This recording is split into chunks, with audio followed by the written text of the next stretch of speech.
ప్రతి గ్రామంలోనూ, ప్రతి ఇంటిలోనూ, ప్రతి వ్యక్తి గుండెల్లోనూ ఉండేటువంటి దైవం శ్రీరామచంద్రుడు అని చెప్పడంలో సందేహం లేదు.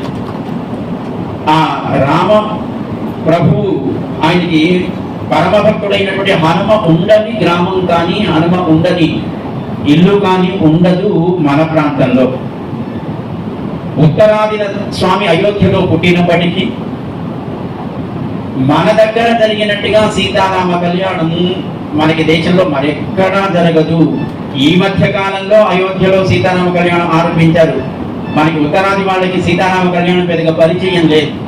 కానీ మన ప్రాంతంలో, అటు తెలంగాణ ప్రాంతం కావచ్చు, ఇక్కడ ఆంధ్ర ప్రాంతం కావచ్చు, ఒకనాడు ఉండేటువంటి ఆంధ్రప్రదేశ్ తెలుగు ప్రాంతంలో ప్రతి వీధిలో, ప్రతి గ్రామంలో, ప్రతి ఊరిలో సీతారామ కళ్యాణం జరగడం ప్రతి సంవత్సరం రామనవమి నాడు, అది మనందరి భక్తికి ఒక గొప్ప నిదర్శనము అని చెప్పడంలో సంశయం అక్కర్లేదు.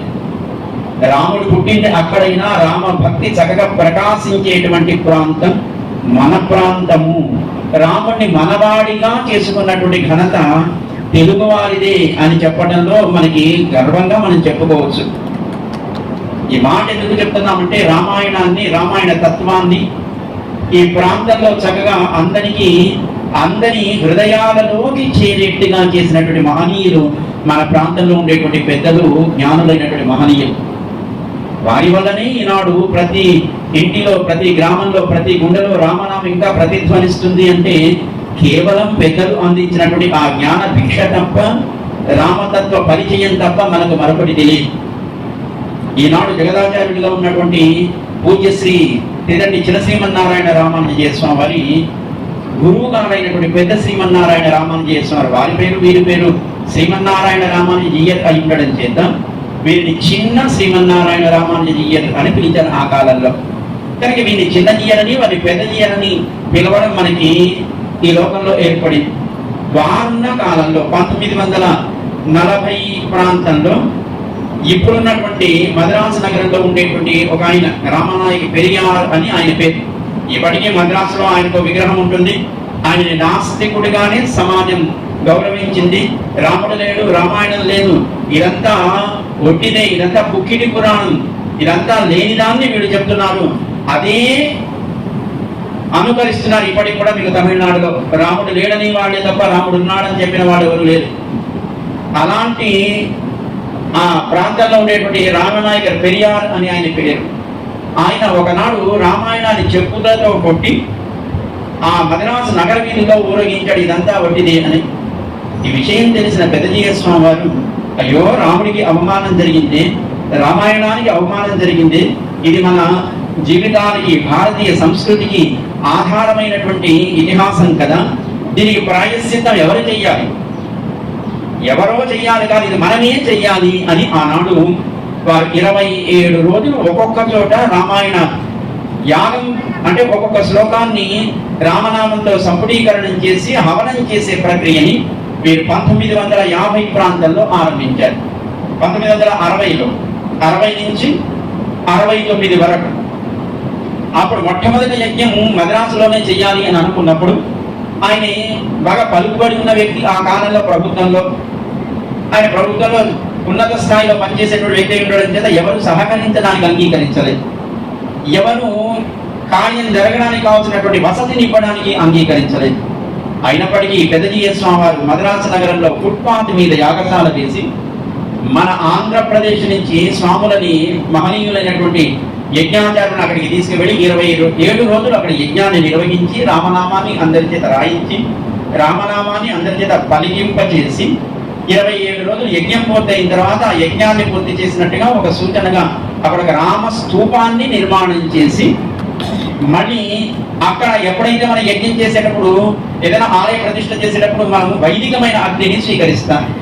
అంటే అరణి మఠనము అని అంటుంటారు. కింద ఒక చెక్క ఉంటుంది, పైన ఒక కప్పంలా ఒక చెక్క పెడతారు. దాన్ని చిలికినప్పుడు ఆ 2 కర్రల యొక్క రాపిడికి అగ్ని ఉత్పన్నమవుతుంది. దాన్ని మనం వైదిక అగ్ని అని పిలుస్తాం. అలా మొట్టమొదటి యజ్ఞం చేసినప్పుడు ఏర్పడినటువంటి అగ్ని ఆరకుండా 9 సంవత్సరాలు 108 రామక్రతువులు నిర్వహించారు ఆ సేతు హిమాచలం, అలాగే ఆ పక్కన ఉండేటువంటి పైన ఉండేటువంటి నేపాల్ దేశంలో కూడా 108 యజ్ఞాలు చేశారు, 108 రామస్తూపాలని నిర్మాణం చేశారు వారున్న కాలంలో 9 సంవత్సరాలు. అందుకే ఈనాడు ఇప్పటికీ మనం రామ వైభవాన్ని, పెద్దలు చేసిన ఉపకారం కనుక దాన్ని మర్చిపోకుండా మనం ప్రతి హృదయంలోనూ రామనామాన్ని స్మరిస్తూనే ఉన్నాం, ఆలయాలను నిర్మాణం చేసుకుంటూనే ఉన్నాం. ఆలయం ఉన్నా లేకపోయినా రామాయణ నాడు నామ కళ్యాణం జరుపుకుంటూనే ఉంటాం. ఈనాటికి మనం 198 రామ స్తూపాలని మనం దేశమంతటా నేపాల్లో కూడా మనం దర్శించవచ్చు. అదే కాబోలు మన కమకి గోవిందరెడ్డి గారికి 108 రోజుల్లో ఆలయం పూర్తి చేయాలి అనే సంకల్పానికి వెనకాతల బలం పెదజీయ స్వామి వారు చేసిన 108 రామ క్రతువులు, ఆ తర్వాత వారు చేసిన 108 సాధ్యాయ జ్ఞాన యజ్ఞాలు అంటే వేద యజ్ఞాలు. ఆ 108 అనేటువంటి ఆ నెంబర్కి ఒక గొప్ప మహిమ ఉంటుంది కావాలి. అందుకోసం వారు కూడా ఏది తలపెట్టినా 108 రోజుల్లో పూర్తయిపోవాలి, అక్కడ ఆరాధన ప్రారంభం అవ్వాలి. అది గ్రామదేవత లేదా ఇంకో దేవత అనేది కాదు, 108 రోజుల్లో మన సంకల్పం అంత గొప్పది.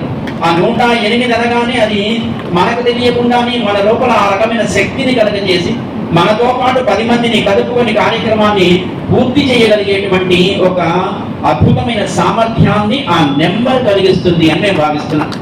నిజానికి వారి ఇంటి పేరు కాకి, కానీ వారు కోకిల లాంటి వారు.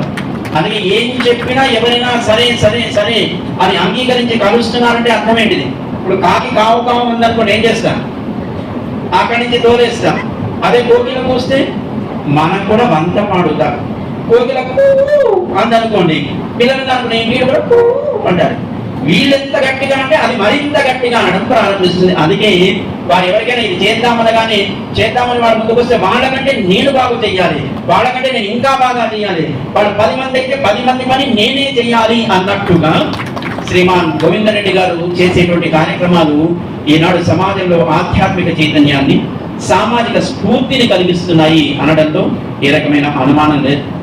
ఎందుకు మాట చెప్తున్నామంటే రామాయణాన్ని రచించినటువంటి వాల్మీకిని కోకిలతో మనకి పోలుస్తారు. పూజంతం రామరామీతి మధురం మధురాక్షరం ఆరుహ్య కవితాశాఖాం వందే వాల్మీకి కోకిలం. ఇది కవిత అనేటువంటి ఒక వృక్షం మీద శాఖ మీద చేరి రామాయణం అనేటువంటి కావ్యాన్ని ఆయన పూజంతం చక్కగా ఆయన లోకానికి అది మధురమయ్యేట్టుగా ఆయన అందించాడు. దాన్ని మరింత మనకి చక్కగా దాన్ని గొప్పతనాన్ని చెబుతూ రామాయణం అంటే ఏంటి? రామాయణ మహానది అని అంటారు. ఇది ఒక గొప్ప నది. నది ఏం చేస్తుంది? ఎవరెవరికి ఏ రకంగా కావాలో వాళ్ళకి అది ఉపయోగపడుతుంది. ప్రకృతి స్నానం చేయాలనుకున్న వాడు స్నానం చేస్తాడు, బట్టలు తుక్కోవాలనుకున్నాడు బట్టలు తుక్కుంటాడు, పశువులను కడుక్కోవాలనుకున్నాడు పశువులను కడుక్కుంటాడు, పాపాలను పోగొట్టుకోవాలనుకునేవాడు పాపాలను పోగొట్టుకుంటాడు, దాహం కావాలనుకున్నవాడు దాహం, పంట పండించుకోవాలనుకున్న వాడికి పంట పండేట్టుగా చేసేది నదీ ప్రవాహం. ఈ రామాయణం అనేది కూడా ఒక నది సుమా అంటారు పెద్ద. రామాయణ మహానది. ఇది ఎక్కడి నుంచి వచ్చింది? వాల్మీకి